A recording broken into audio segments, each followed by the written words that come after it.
Na, na, na, na, na. Oh! Na, na, na, na, na. Oh, lost the nail. I have a theory. We don't need money. And I know when I just said we don't need money, my dear friend Obia looked at the screen and said, who don't need money? But hear me out. Money is man-made, resources are not. You picking up what I'm putting down? The resources will always be here. The resources exist. This is Earth. There's nothing that we're pulling out of space that we're getting from other planets or shit, even if things are being man-made in labs. It's all from resources that are right here on Earth. So the resources are there. We don't barter no more. All the people of old used to barter, trade goods for their direct value. Even if it was gold or silver or things like that, it wasn't necessarily currency in so much as it was worth a particular value and then traded again. But this is what I'm saying, The resources are here. Money was created to be a middleman that offers us nothing but convenience and prioritization for the resources to get places faster. But we don't barter no more. And now we have to go have jobs and work most of our lives when we wasn't meant to do that. That's all I'm saying. Why are we talking about money, you ask? Because people want to know how best to fight fascism. And the answer is always money. It's not 1945. People aren't coming to save us off moral aptitude. They would have been came and saved us by now. But by virtue of being black, you know how that go. I got to turn on the fan, it's hot. So the people have proposed, when I say the people, I mean this organization called, actually I'm going to write it on the screen because the organization I have here didn't post this flyer and I didn't see anything posted on their page, but this organization organized what I believe to be an iteration of the first economic blackouts that were happening earlier this year. But anyway, so September 1st, several organizations, including the 50-51 movement and this one, which I'm including here, have suggested a total and complete freeze on spending, except for on necessities. What they believe to be priorities are food and shelter. I'm talking about what we're spending money on. Food, shelter, necessary transportation, emergency supplies and first aid, necessary tools for survival, and hygiene and sanitation. And they don't want you to spend money on nothing else. Here's the problem with that. So much of Americans, particularly since COVID, have become entrepreneurs, aren't working regular 9-to-5s. And I'm not even just talking about entrepreneurs and small business owners, but also artists in various mediums who might be selling actual artwork, who might be selling content on Patreon or Substack or things like that. What else? And then, musical artists, artisans and things like that who sell artisanal products. If we're talking about a complete freeze on spending, we're talking about taking money out of their pockets as well. And here's where that's flawed. The purpose of economic blackouts, can y'all still see me? Do I need to tilt my camera up? The thing is, I'm using this DJI Mimo, and it's great. It's lovely. I just can't see what's going on over there. The screen is so small. Okay.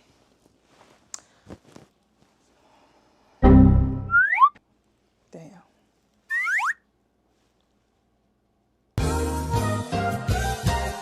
The purpose of an economic blackout is to take the money out of the hands, out of the big wigs, the 1%, all the people who are profiting off of the mayhem and squalor and discontent they are causing through this government overhaul. And not just your 1%ers, not just billionaires. For an economic blackout, we want to make the economy suffer so badly that the people that would benefit, even trickling down like corporations and things like that, that would benefit from some of these policies that Trump is allowing to be pressed forward, to have to say, okay, unfortunately the people have stood up too much. Unfortunately, the people have gotten too much moxie about them and their action is hurting more than your action is helping. And so I'm going to side with the people. It's unfortunately the way capitalism works. We can still do that by supporting minority-owned businesses, mom and pop shops, your artisans, your farmers markets, circulating dollars in local community. And as I said in my last video, it also helps us with our imaginative capabilities. If we're sowing all of this money into our communities, into the hands of individuals, we're regaining political power because our dependency and our livelihood is no longer so attached and ingrained in what these big box stores, what these corporations have to offer us. It creates a ripple in the simulation because you see another way to do things. And another way for small business owners to be looking at this opportunity for economic blackout is to potentially augment their services to meet specific needs. For instance, if you're a woman who makes soaps or candles and things like that, if you have the ability to make more bath soaps and more hygiene products because people are no longer going into these big box stores to buy them, that also helps put money in your pocket and you also meet the need. So again, I think the way people think about economic pushback also has to be more malleable, because in talking with some of my friends about all of these different solutions, and when I say my friends, I mean my friends, the people that I spend my daily life with, but also my colleagues in the space of education through social media and political awareness through social media. And we talk about what some of the larger movements are losing sight of, and that's who they're leaving out and what they're not including in the conversation. And so many types of people fall under those categories. But like what I saw today was posted by 5051 movement, and I know they did a great job of getting people outside, but activating people is going to require more intentionality. I'm not saying that they're not doing that they're not working on that, but a lot of the reason why we can't just act on different strategies is because there has to be so much planning involved to get as many people on board as you possibly can. And I know that seems like an impossible task, but you just got to do the work little by little. And I think an economic blackout is a great first step. We just got to think about it a little bit more. So I'm sure your next question is, are these blackouts even working?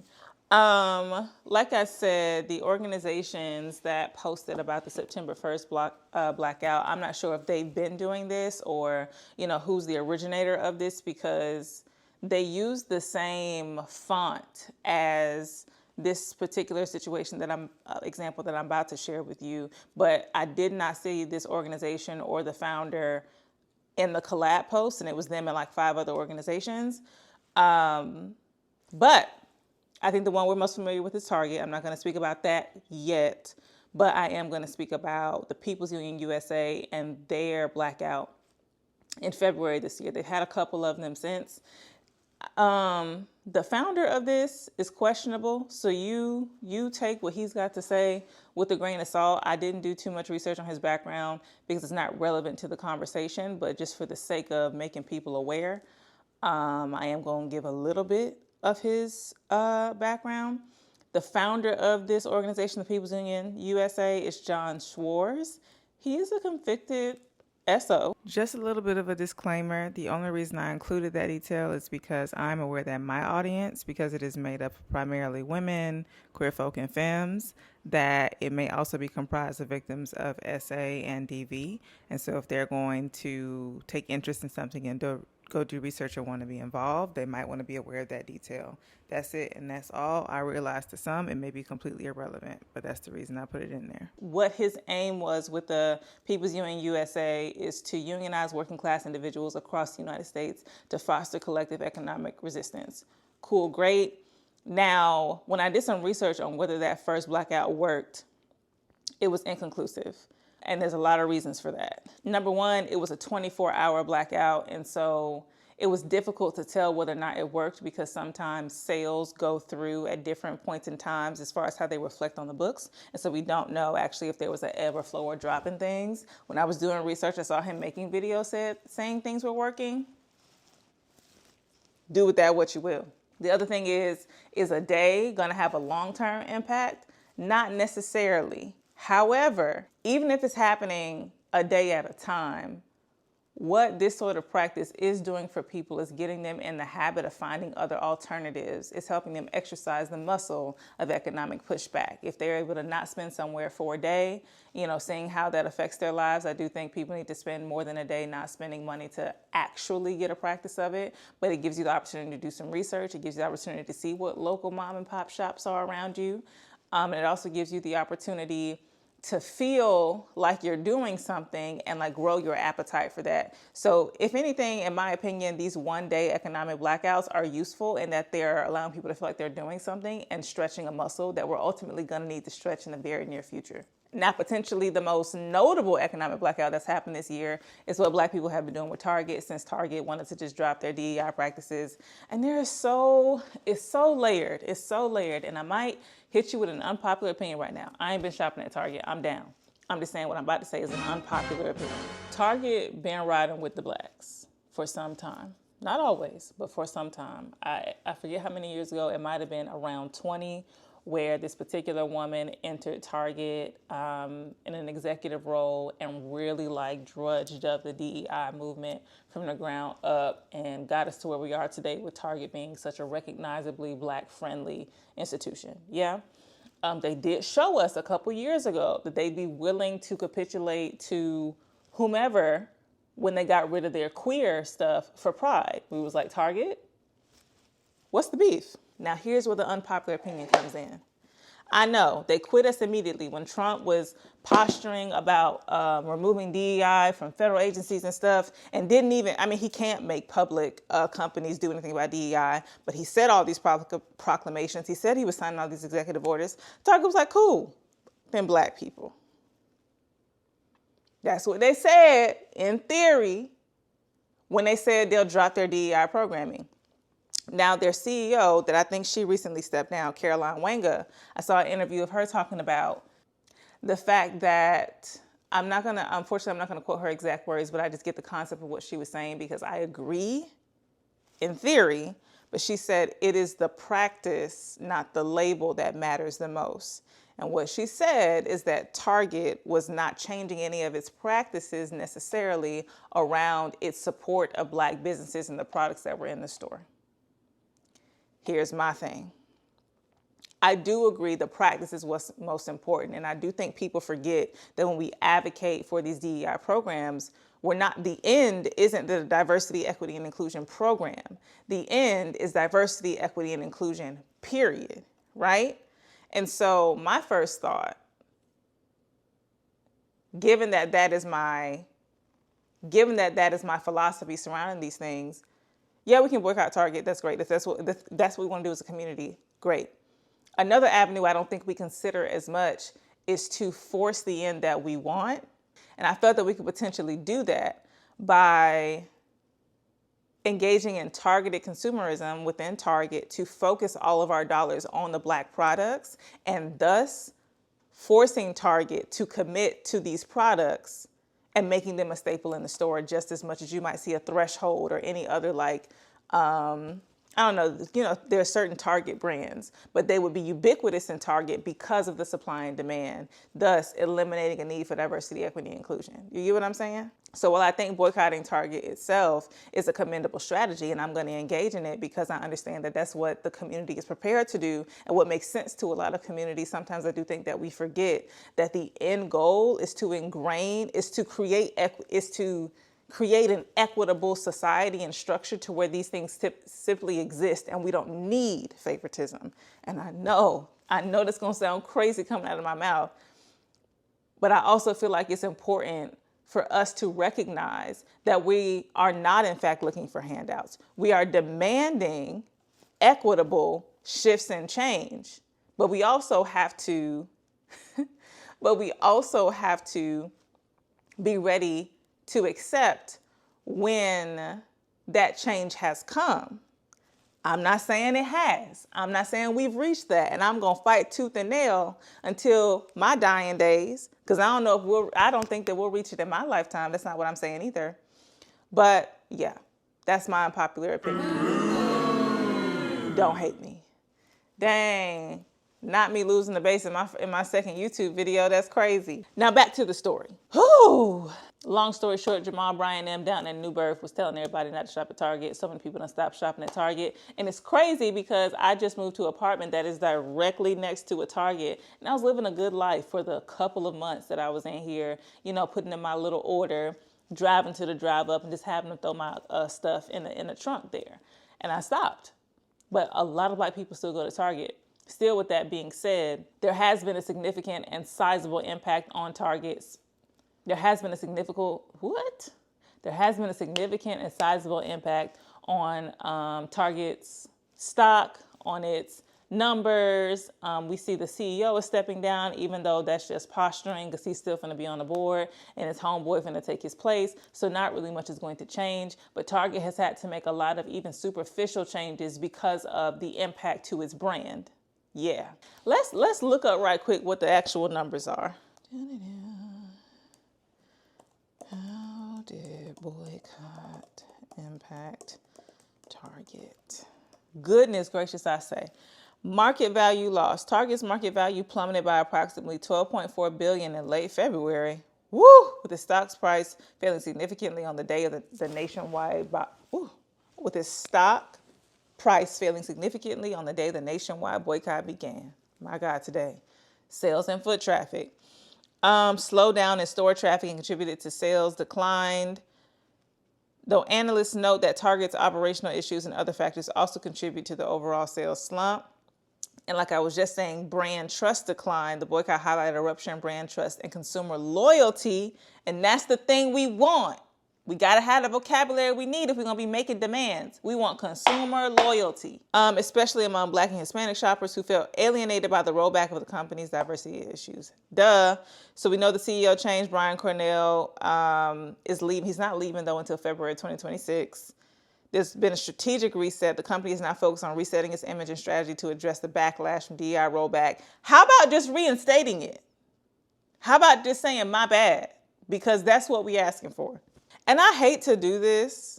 I only hate to do this because I know there are Black people who work inside these companies, and there's always so much nuance. So I'm not punching down on Black people or executives who are in these rooms trying to make sure that Black people still valued at Target, because that's always been the story of all companies, of all people of color who are in spaces trying to make change. It's very difficult for everybody to divest, and I won't say there isn't something to be said about people who are keeping their seat at the table to try to fight back in as much as they can from the inside out. Like, everybody has a role, so I'm not at all punching down on them, or I'm not at all saying that they're useless, especially because I've met some of these people and I know that they are very passionate about the work that they were doing, but it's really difficult to receive it when at the end of the day, a statement has to be made. And I do feel like we all have to come down to a point where we're willing to risk something or to sacrifice something, to lose something, to make a statement, and not just words, like actual impact. And I know a lot of people fear what they will lose, and that's a whole nother conversation for another day. But I've not been working with Target for some time, and that was because I didn't feel like it was more of like a blanket program that they had for creators, and everybody got paid the same amount of money no matter how many followers that they had, and had to do the same amount of work no matter what platforms they may be most successful on and things like that. And what was being asked of me, like, I had great ideas, but it was a lot of involvement for what they were trying to pay. And so, they weren't really willing to negotiate or even like expand the possibilities of creativity within the scope of the budget. So I had to stand on business for myself for a minute before Target lost the trust of the community. But since they have, I've heard through the grapevine that they are offering a little bit more money, but they are trying their best to get Black creators to work with them to try to like commandeer and reshape the narrative. But that's just not going to change. And I'm very grateful to my Black creator friends, brothers and sisters who are refusing to work, because it is that deep. It does matter. And I'm just glad of a showing of unification, even if it's some people just don't want to be canceled, because that would be embarrassing. Hate it for you. I don't got too many more places in here to move. Let's go to this corner. Boy, I am only human. I still don't think those are the words. Can you see me? I don't think you can see me. Boy, I am only human. Wow. Rennie did his big one on my makeup today. I'm just coming from an interview I did for Rolling Out. Period. So with all of that said, I think the biggest thing is, like, yes, economic blackouts work. Do they need some more work in theory? Absolutely. Are they a great tool for the current situation that we're facing? Absolutely. But the missing element that exists and will always exist until we get it right, until we're more intentional about this effort, is community. Is making sure you're doing it with someone, making sure you have accountability partners, and also making sure you're not doing it alone so you don't feel alone. But more than that, I don't think people realize that our ancestors weren't just brave. And I'm even talking about back to slavery, and we know that from Harriet Tubman days. But I'm talking about the civil rights movement when we are talking about organizing for civil disobedience and boycotting to get results politically. Our ancestors were not simply ready, feeling froggy and jumping, or even not enough of them experienced enough violence to be able or to be willing to make these sort of sacrifices off rip. There had to be a lot of convincing, which is why I think the Black church is so important. And I think a lot of people are going to go back to the church during this time, mainly because they're having a hard time and they're a rough time, and people always seek out more spiritual guidance in times of economic hardship. But churches are the epicenter of communal uplift, and they always have been. Do they have their problems? Absolutely. I think enough time has passed and enough evolution has been made in enough churches for more people to feel welcome in the church. But you already have these infrastructures built for community aid, for food gatherings, not gatherings, but food drives, bake sales, all these things. You have community ingrained to know like where you can get certain things from.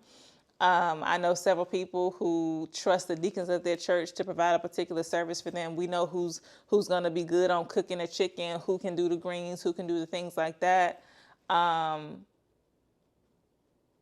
There's always somebody that knows somebody that knows somebody that knows somebody, and there is this common goal to love your neighbor, and we're going to need that. But also these pastors, we can talk about pastors another day, but pastors in their pulpits have so much influence to lead and guide hundreds, depending on the side of the church, hundreds to thousands of people within an instant. And they already have these they already have these communities that are already heavily ingrained and involved with one another to hold one another accountable. Like they have this motivation for their church family to be able to reach a particular goal because they've been helped by the church, they've been touched by the church, or whatever, what have you. So all I'm saying is churches are going to be integral to the process. And at a time where we don't have a whole lot of time ahead of us to plan and schedule, we have to take advantage of as many existing infrastructures as that possibly exist. So that's it for me today on fighting fascism. See you next time. Oh, all right, I'm gonna figure it out.